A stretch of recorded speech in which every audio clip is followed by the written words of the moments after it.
plasma membranes form an important part of the structure of cells.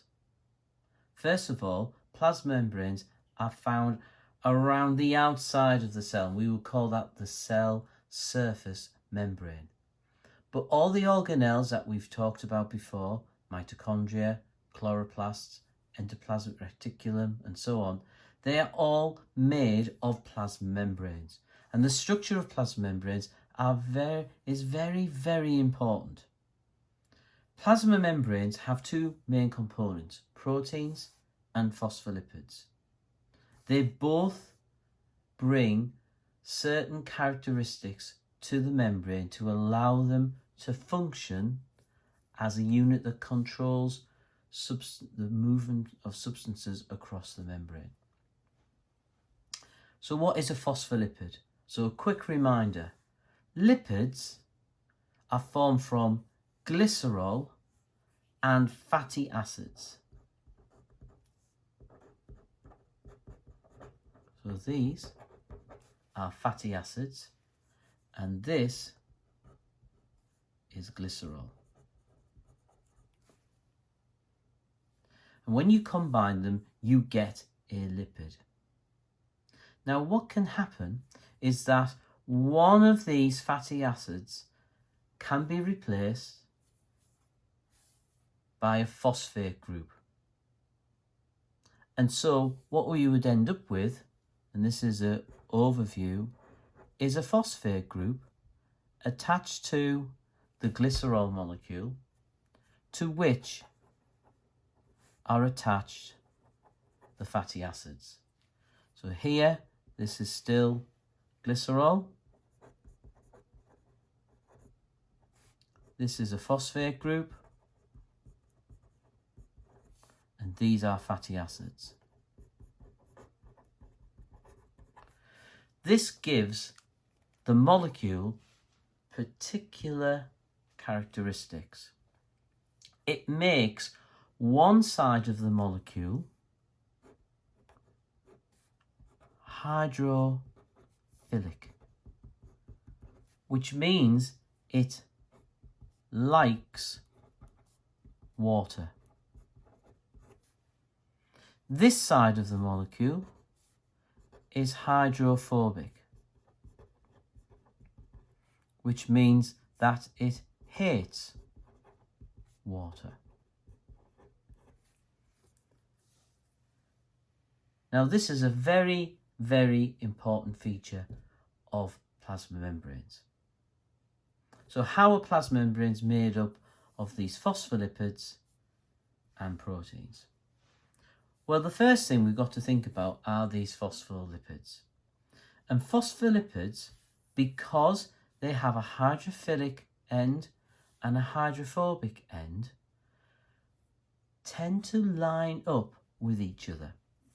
So if we have a phospholipid, and I'm going to draw it just like that, and we mix it with another phospholipid, it will line up next to it.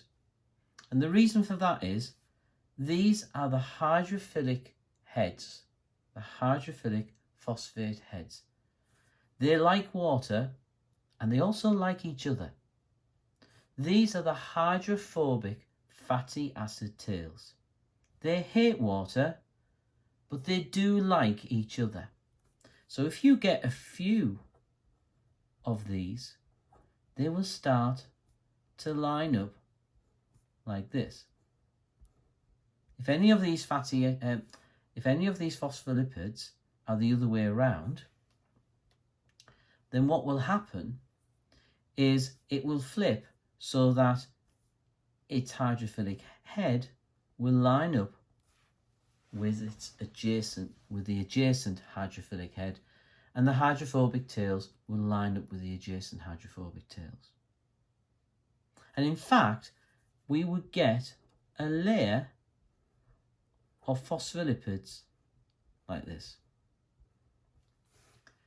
But sometimes, because the phospholipid hydrophobic fatty acid tails don't like the hydrophilic heads, but do like each other, sometimes, and not just sometimes, but quite often, some of the phospholipids will line up like this. So these phospholipid tails, which are hydrophobic, are lining up with the hydrophobic tails of these phospholipids. And we end up with something called a phospholipid bilayer. Phospholipids forming two layers. Now this is really, really important because it gives the membrane certain qualities. Now if you think about cells, most cells are made up of water as one of the main constituents of the cytoplasm, and the environment in which those cells exist will also have lots of water. So in this situation, the phosphate heads, which are hydrophilic, are sticking outwards. The tails, which are hydrophobic, are sticking inwards. So what we are creating here is a layer of hydrophobic characteristics, a layer of molecules which have got a very thick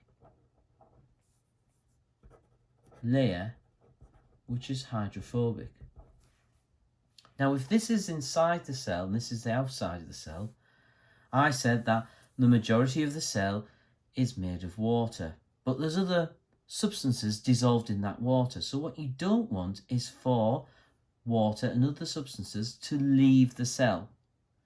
Well, water doesn't like hydrophobic molecules, and that means that if water tries to get through this membrane, this layer of hydrophobicity is going to stop that water from moving out or reduce it a great deal. So water will still manage to trickle through, but it will reduce it a great deal.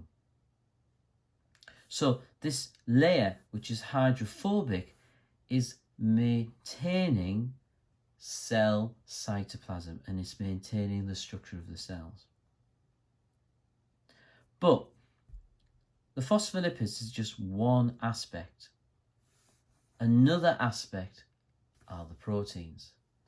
And the proteins give the cell membrane their special characteristic of being able to control what enters and leaves the cell. And there are special proteins that are found in this membrane. So if I do a larger diagram, here we have our phospholipid bilayer,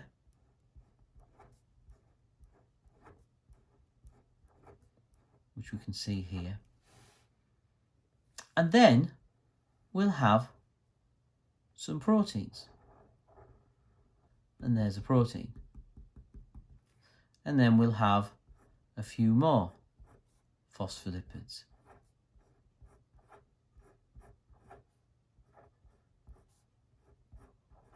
And then we might have another protein.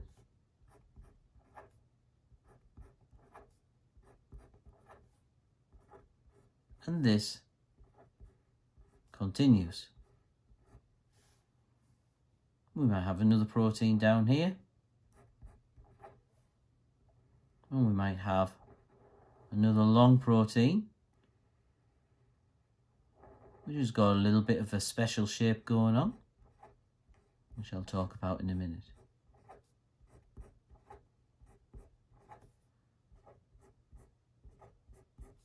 So here we have got the two main components of plasma membranes. We've got the phospholipid bilayer, and we've also got proteins. Now, if you look at this diagram, there's two main types of proteins.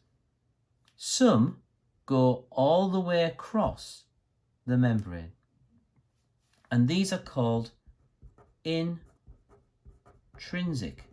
proteins. Some are only found on one side of the membrane, and these are called extrinsic proteins. Some of these proteins might have other chemical groups attached to them. So they might have carbohydrates. They might have even some lipids attached. And that's quite a common feature. This here is also an intrinsic protein, but it's got a little space. So if we imagine this in 3 dimensions, we would have that all the way around. And this is an intrinsic protein, but we can call that also a channel protein. And as we'll see a little bit later, this allows substances to move across the membrane. And we'll talk more about that later. Now, when this model was first investigated and proposed, it was called the Fluid Mosaic Model. There were lots of different theories on how membranes are structured, but this is the one that seems to address most of the characteristics, the properties of membranes, and so on.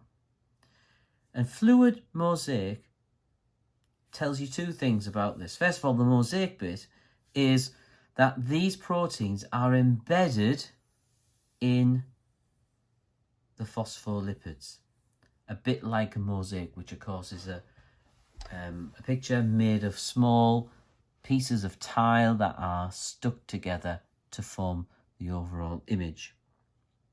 But the fluid bit is very important because the phospholipids and the proteins are all moving.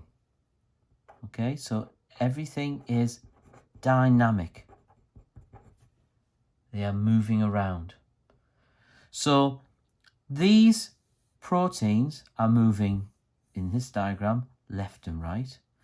But if you imagine this being a membrane which has got thickness, then they are moving into the page and back out of the page. At the same time, everything else is moving. So the phospholipids are moving, the proteins are moving. It's a very dynamic situation.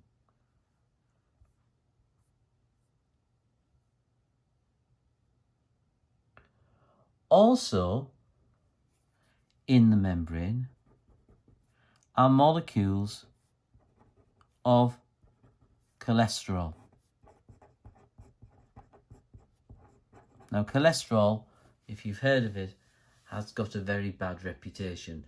And when we talk about heart disease, cardiovascular disease, we'll mention cholesterol again.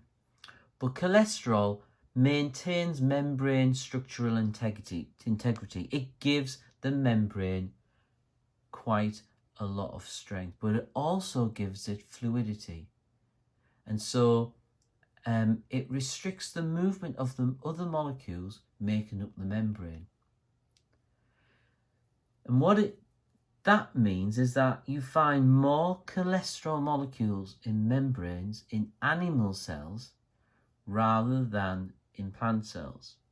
And this means animal plasma membranes are stronger. They have more strength, they have more integrity, they are more stable. whereas plant cells have less cholesterol and are not as strong. And that means that plant cells require a cell wall as well. So that is the structure of plasma membranes, the fluid mosaic model, and let's have a little think about how this is helping the membrane carry out its function. Well, first of all, it's got a phospholipid bilayer, which is preventing the mass movement of water across it. So if this is inside the cell, it's going to prevent the cell from leaking a great deal. It's also got proteins.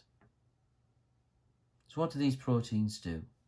Well, some of these proteins will act as channels or even pumps, controlling what moves across. And this is the important bit.